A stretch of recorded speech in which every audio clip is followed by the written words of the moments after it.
ওরা অপেক্ষা করছে একজন মিসায়ার জন্য। কারা? এই জায়নিস্টরা অপেক্ষা করছে একজন মিসায়ার জন্য। আর তারা মনে করে সেই মিসায়া যদি আসে তাহলে তারা সারা ওয়ার্ল্ডকে রুল করবে। আর আমরা জানি সেই মিসায়া হচ্ছে মসিহুদ দাজ্জাল, যে আসলে কিছুদিনের জন্য তারা ওয়ার্ল্ডকে রুল করবে ঠিকই, কিন্তু এরপরেই ইমামুল মাহদী এবং তার বাহিনীর সাথে ব্যাপক কনফ্লিক্ট হবে এবং এই যুদ্ধগুলো হতেই থাকবে। শেষ পর্যন্ত ইমামুল মাহদীর সাথে ঈসা আলাইহিস সালাম মিলে দাজ্জালকে এই ফিলিস্তিনের বাবে লুদ নামক জায়গায় হত্যা করবে। এরপরে একটা একটা একটা একটা করে সবাইকে ধরা হবে, এমনকি পাথরের পিছনেও যদি তারা লুকায় থাকে, পাথর গাছ, তারা কথা বলবে, হে মুসলিম, আমার পিছনে এই দাজ্জালের অনুসারী ইহুদিরা লুকিয়ে আছে, আসো এদেরকে হত্যা করে যাও। কেন গাছ আর পাথর কথা বলতে পারে, এটার জন্য গাজ্জা একটা জাজল্যমান দৃষ্টান্ত। এখনকার গাজ্জা একটা জাজল্যমান দৃষ্টান্ত যে কেন গাছ আর পাথর পর্যন্ত কথা বলবে।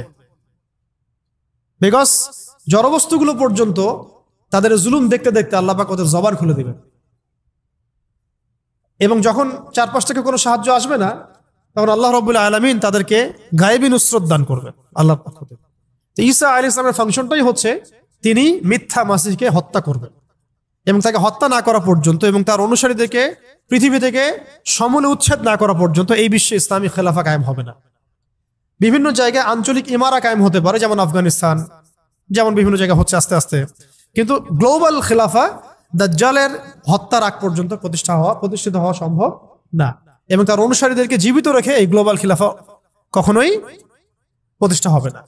তাই আমরা একটা বিষয় স্পষ্ট করি যে এই জালেমদেরকে রেখে দিয়ে তাদের সাথে আতাত করে, তাদের কিছু অংশকে নিয়ে কিছু অংশকে না নিয়ে, তাদের মধ্যে একটা দলের এগেনস্টে কথা বলছি, আবার আরেকটা কান্ট্রির লেজুর ভিত্তি করছি, এইভাবে আপনি অন্যায়ের প্রতিবাদও করতে পারবেন না, এই বিশ্ব থেকে এই সমস্যাগুলোকে সমাধান করতে পারবেন না, ওয়ার্ল্ড অর্ডারে চেঞ্জ আনতে পারবেন না।